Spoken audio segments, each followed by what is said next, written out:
Was the first introduction where you had an idea that there's something going on? When I started asking questions, nationally known, and they came by to see me, and they just wanted to talk to me about it.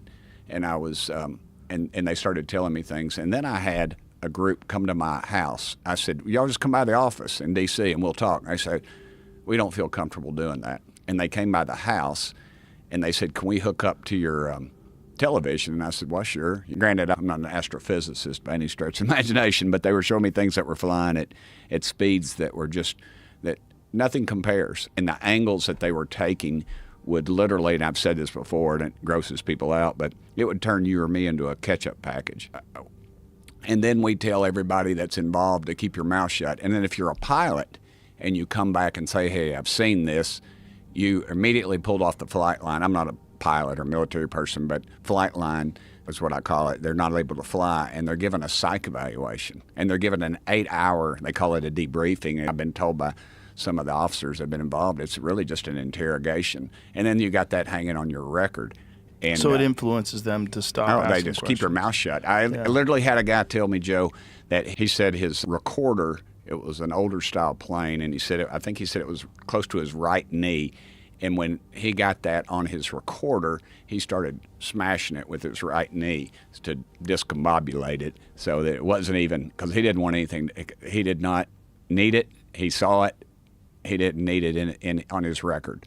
Even if he saw it and it was on a dadgum tape. And again, we go in. I told Matt, I said, Matt, they don't give up this stuff easy. We're going to go down there, and I have a bad feeling they're going to. But they did never have they wouldn't bring the pilots in. And Matt said, hey, I understand all this, but this is not why we came down here. And Matt's, you can say what you want to about Matt Gaetz, but he's a great orator, and he's a great attorney. And he just started flailing on them. And he told them, he said, here's what's going to happen. You're going to jerk me around. And I said, I'm going to subpoena you all. We're going to call you all back to Washington. And I remember looking over in the corner at the suits, and I said, and I called them spooks because they were obviously some sort of military intelligence or CIA. And I leaned over to Matt and I said, the spooks are getting nervous, brother, because they were kind of shifting around. And they shut us down. They said, no, we're not going to do it. And Matt said, I'm calling whoever Big Air Force was.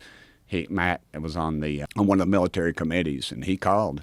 And an hour later, they stuck us up in this room. And finally, he came back in an hour, and the guy says, I don't know who you all called, but you're going to get your briefing. They're bringing the pilots in.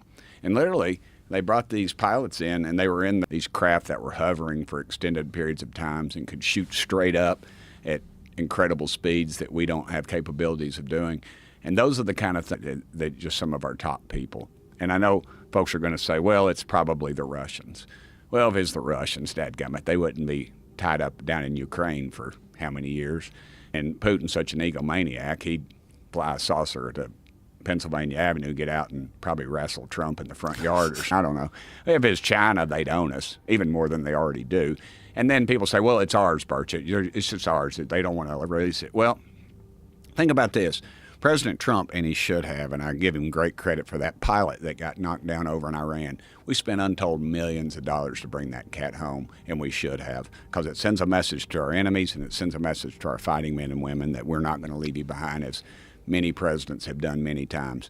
There's no way on God's green earth that they would risk a $500 million aircraft with something flying around it. And that's exactly what they're doing. I mean, these things are buzzing cockpits. I mean, it's not an everyday occurrence. It's in certain areas, and that's where the deep water thing comes in, the deep water bases. I was sort of misquoted. I was just telling what I was told, and the craft underwater, it do something over 200 miles an hour that on the sonar pickup are as big as a dadgum football field. And the best we don't have anything big as a football field. Maybe in length, but not at upper 30 mile an hour, maybe something like that, I don't know. But 200 miles an hour, that's just out of the question. And these things don't have a heat signature. And I hope, though, that we've been rumored that's out there. What I'm afraid, though, it's going to get so sanitized and it's going to get cleaned up. Even Obama, he said, yeah, there are aliens out there. And then in a recent interview I saw just last week or so, he's backed up on that. I was just kidding.